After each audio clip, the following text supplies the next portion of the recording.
बिस्मिल्लाहिर्रहमानिर्रहीम।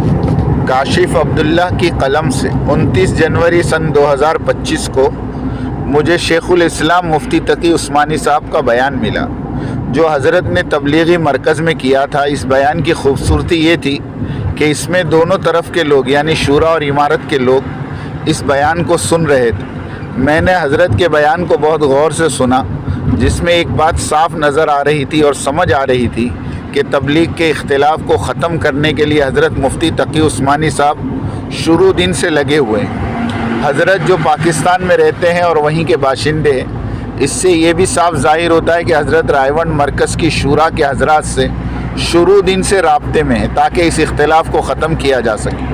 हज़रत मुफ्ती तकी उस्मानी साहब वही काम कर रहे हैं जो बड़े बड़े उलमा दारुल उलूम देवबंद के इख्तिलाफ़ को ख़त्म करने के लिए कर रहे थे।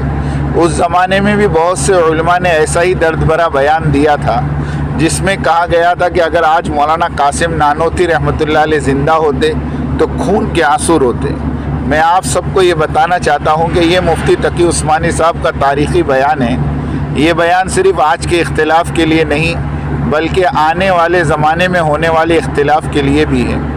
हज़रत के बयान से ये तो साफ ज़ाहिर हो गया कि ये इख्तिलाफ़ शूरा और इमारत का है और काम करने के तरीक़ेकार को लेकर है। अब मेरा सवाल बांग्लादेश के उलमा के लिए है कि आप मौलाना साद साहब को बांग्लादेश क्यों नहीं आने दे रहे? आप अपने अल्फाज से तो दारुल उलूम देवबंद और मुफ्ती तकी उस्मानी को मान रहे हैं, लेकिन जब अमली तौर पर मानना है तो आप क्यों नहीं मान रहे?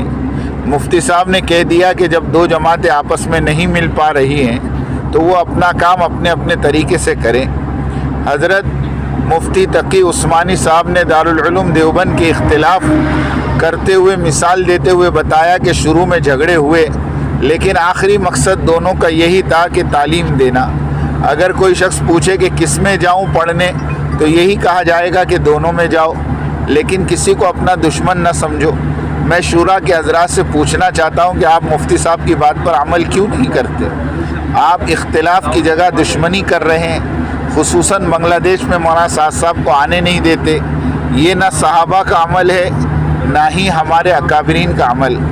मौलाना साद साहब हाफिज़ हैं। क्या हाफिज़ के इस्लाम में मकाम का इल्म आपको नहीं है?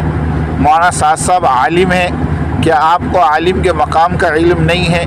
मौलाना साद साहब अपने आप को देवबंद से जोड़ते हैं। क्या आपको देवबंद की अहमियत का इल्म नहीं है? मौलाना साद साहब के तीनों बच्चे आलिम और हाफिज़ हैं। मौलाना साद साहब के वालिद और दादा भी आलिम और हाफिज़ थे। क्या आपको इसका इल्म नहीं है? इस्लाम में तो गैर मुस्लिम को भी आप किसी मुल्क में आने से नहीं रोक सकते। मैं शूरा के हज़रात से कहूँगा, अगर आपको पाबंदी लगानी है तो इन फितनों से जुड़े लोगों पर पाबंदी लगाइए जो आज हज़रत मुआविया रज़ियल्लाहु ताला अन्हु पर ज़बान दराज़ी कर रहे हैं। उन लोगों को रोकिए जो इर्तिदाद की दावत दे रहे हैं। बांग्लादेश में कई और फितनों पर काम करना चाहिए। शकील बिन हनीफ का फितना इतना तेज़ी से फैल रहा है, जिसकी बात मुफ्ती अबुल कासिम साहब ने की ही थी।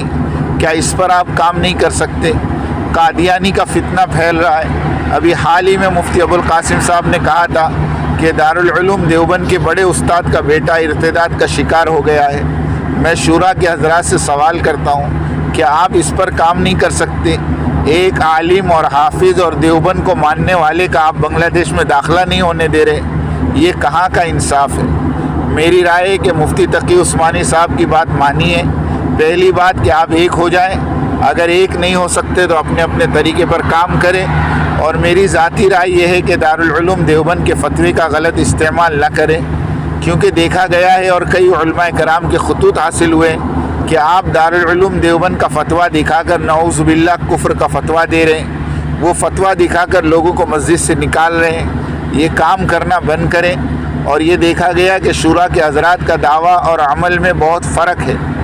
जैसा कि ये कहते हैं कि दारुल उलूम देवबंद की नसीहत से चल रहे हैं, और अमली दावत देखी जाए तो मस्तूरात की जमात पर दारुल उलूम देवबंद से फ़तवा है। इसके बावजूद शूरा के हज़रात मस्तूरात की जमात निकाल रहे हैं। दावा ये करते हैं कि मौलवी इलियास साहब रहमतुल्लाह अलैह के नक्शे कदम पर चल रहे हैं। दारुल उलूम देवबंद को मानते हैं। तबलीग के इस काम को मौलवी इलियास साहब फ़र्ज़ का दर्जा देते थे, दारुल उलूम देवबंद नफिल का दर्जा देता है। तो शूरा के हज़रात देवबंद को मानते हैं या मौलवी इलियास साहब को? اس لیے مفتی تقی عثمانی صاحب نے زبردست بات کہی، شدت پسندی کا مظاہرہ نہ کر کے اپنا کام کرے، کسی کو اپنا دشمن نہ بنائے۔ اور حضرت مفتی تقی عثمانی صاحب کی بات سے پتہ چلتا ہے، جو بہت قیمتی ہے، کہ آپ تبلیغ کے احباب تنظیم کے لیے کام کر رہے ہیں، جبکہ مولوی الیاس صاحب نے اسے تنظیم نہیں بنایا تھا۔ یہی بات مولوی یوسف صاحب فرماتے تھے، یہی بات مولانا انعام الحسن صاحب فرماتے تھے، لیکن حضرت مولانا انعام الحسن صاحب کے زمانے میں شورا بنائی گئی، جس سے عوام کو لگا کہ تنظیم بن گئی، لیکن ایسا نہیں تھا۔ حضرت مولانا انعام صاحب نے اس شورا کو اس لیے بنایا تھا کہ اس میں سے ایک امیر چن لیا جائے، جو ہو نہیں سکا، اور یہاں سے اختلاف شروع ہو گیا۔ حضرت مفتی تقی عثمانی صاحب نے ایک بات بہت اچھے انداز سے بیان کی، جس میں لوگوں کا شک دور ہو گیا کہ جب یہ کام شروع ہوا تو نہ کوئی شورا بنائی گئی، نہ ہی کوئی امیر مقرر کیا گیا، بعد میں جا کر امیر منتخب کیا گیا، اور پھر یہ کام امارت کے تحت چلتا رہا۔ شورا بہت بعد میں بنی، اس سے ایک طبقے کو واضح جواب مل گیا، جو یہ کہتے تھے کہ مولوی الیاس صاحب کے زمانے میں شورا تھی، یا شورا کی نیت تھی، یہ غلط ہے۔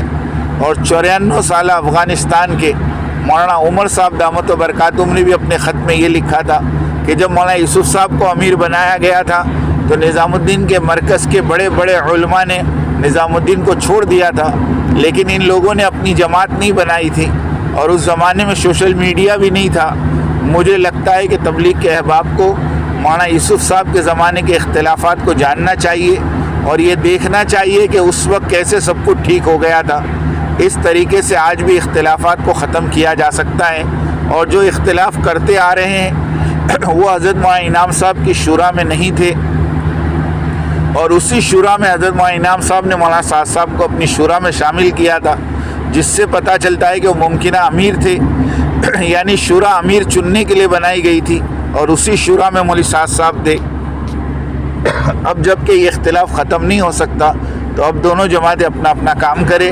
شروع دن سے شیطان دیوبند، نظام الدین مرکز اور دیگر بڑے اداروں کو توڑنے میں لگا ہوا ہے، کیونکہ یہ وہ مقامات ہے جہاں سے امت اللہ کی طرف رجوع کر رہی ہے۔ بھلا شیطان کو یہ بات کیسے اچھی لگ سکتی؟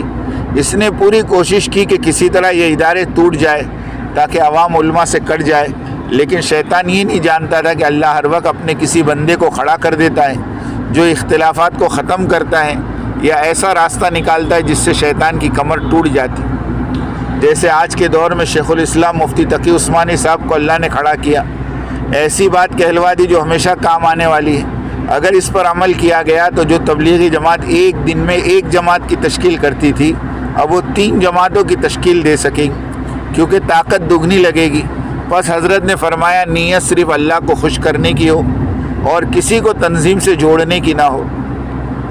مجھے لگتا ہے کہ شیخ الاسلام مفتی تقی صاحب کو ایک مزید وضاحت دینی چاہیے، جو بنگلہ دیش کے علماء کے لیے جو سڑکوں پر آ کر تبلیغ کے خلاف احتجاج کر رہے ہیں، کسی شخص پر پابندی لگانے کی بات کر رہے ہیں، مدارس کے طلباء کو اجتماع گاہ میں کام کروا رہے ہیں۔